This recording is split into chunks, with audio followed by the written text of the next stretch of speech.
Welcome to Sports Class with Dr. K. Fall is in full swing, and that can mean only one thing. It's World Series time. So as you get ready to enjoy this fall classic, let's look back at some extraordinary World Series performances from the past with a touch of history sprinkled in.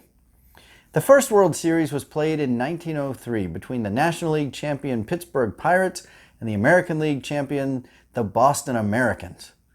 A few quick facts. The starting pitcher in Game 1 of the first World Series was Cy Young. Yes, that Cy Young, who lost the game. And that first series was a best-of-9 series, not best-of-7. That changed in the 1920s. Of course, the Yankees have been the most successful franchise, winning 27 World Series, the most successful franchise in North American sports.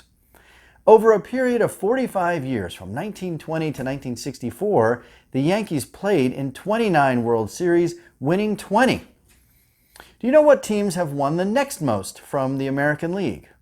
Well, the Red Sox have won 9 World Series in 13 appearances. But the next is a little bit tricky. The Philadelphia/Kansas City/Oakland Athletics have also won 9 World Series in 14 appearances. Side note, stay tuned for a future episode when we talk about franchises moving cities. From the National League, the St. Louis Cardinals have won 11 World Series in 19 appearances. The New York/San Francisco Giants have won 8 in 19 appearances, and the Brooklyn/LA Dodgers have won 6 in 20 appearances. As I mentioned in a previous video, the Major League Baseball postseason seems to create unusual moments and circumstances, and the World Series has seen plenty of those. Now listen, before you blast me in the comments, understand for this class, we're focusing on career and team accomplishments rather than single-game heroics. So we'll talk about Don Larson and Kirk Gibson and Carlton Fisk, Kirby Puckett, Bill Mazeroski, and others in another video. It's common knowledge that Babe Ruth is baseball's ultimate slugger. His 714 career home runs is third on the all-time list.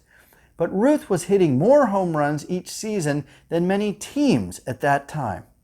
Imagine one player in today's Major League Baseball hitting 250 home runs in one season. That was Babe Ruth. But did you know that early in his career, Ruth was also one of the dominant pitchers in the game? While still a member of the Boston Red Sox, in the 1916 World Series, Ruth pitched a complete 14-inning game, the last 13 of which were shutout innings. The Red Sox won the series in 5 games. That began a streak of scoreless innings that stretched to 29 2/3 the next time the Red Sox made the series in 1918. It was only after he was sold to the Yankees that he became a full-time slugger, but many believe he had the potential to make the Hall of Fame as a pitcher, even if he had never hit. His World Series innings record lasted until 1961, when it was broken by Yankee great Whitey Ford. In the 1965 World Series, the LA Dodgers faced the Minnesota Twins. Game 1 fell on the Jewish holiday of Yom Kippur, and Dodgers ace Sandy Koufax refused to play. He pitched in Game 2 and held the Twins scoreless through 5 innings before getting roughed up late in the game. Koufax returned in Games 5 and 7, pitching shutouts in both games and leading the Dodgers to the World Series victory. His back-to-back shutouts on short rest remain one of the great World Series performances ever. A few oddities from this series.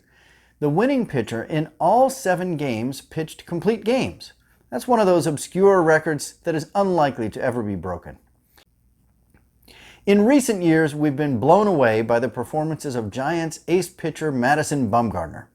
Mad Bum has been incredible, but he still has some work to do before he catches up to the career World Series accomplishments of perhaps the greatest pitcher in World Series history, Bob Gibson.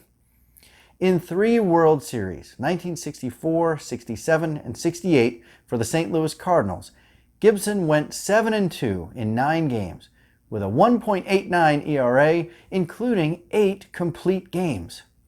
In those 9 games, he struck out 92 batters. He was MVP of the series in 1964 and 67, but might be best remembered for his performance in Game 1 of the 1968 series, in which he struck out 17 batters, still a World Series record. In the series, though, Gibson was outplayed by Detroit Tigers ace Mickey Lolich. His Tigers won the World Series that year, and Lolich was named MVP.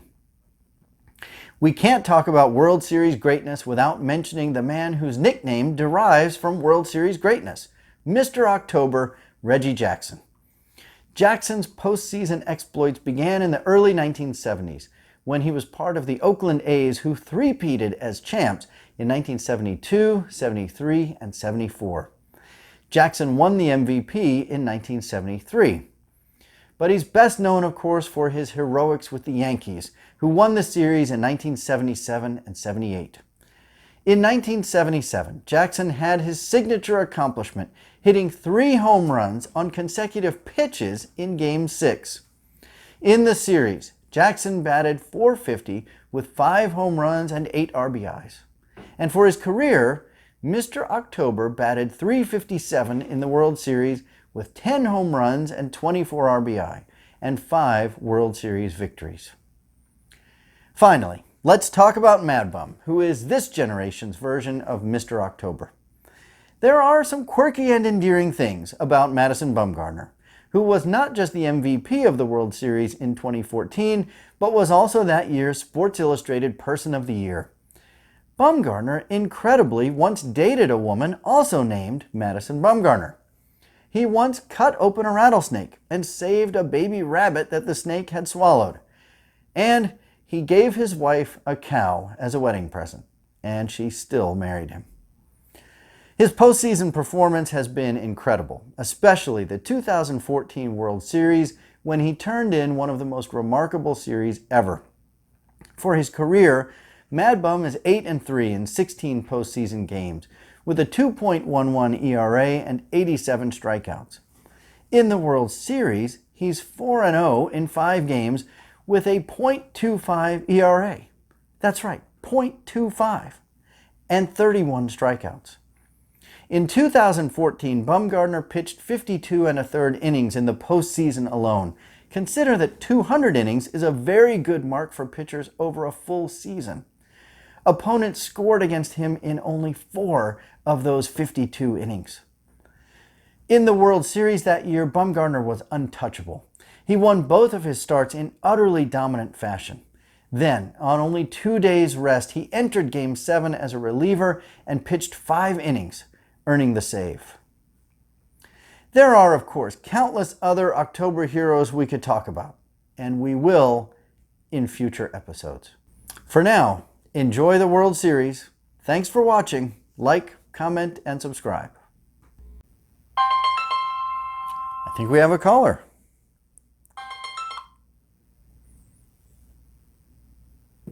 Welcome to Sports Class with Dr. K.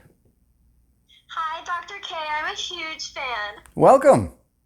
I have a question. Do you think Madison Bumgarner looks cuter with or without a beard? No comment.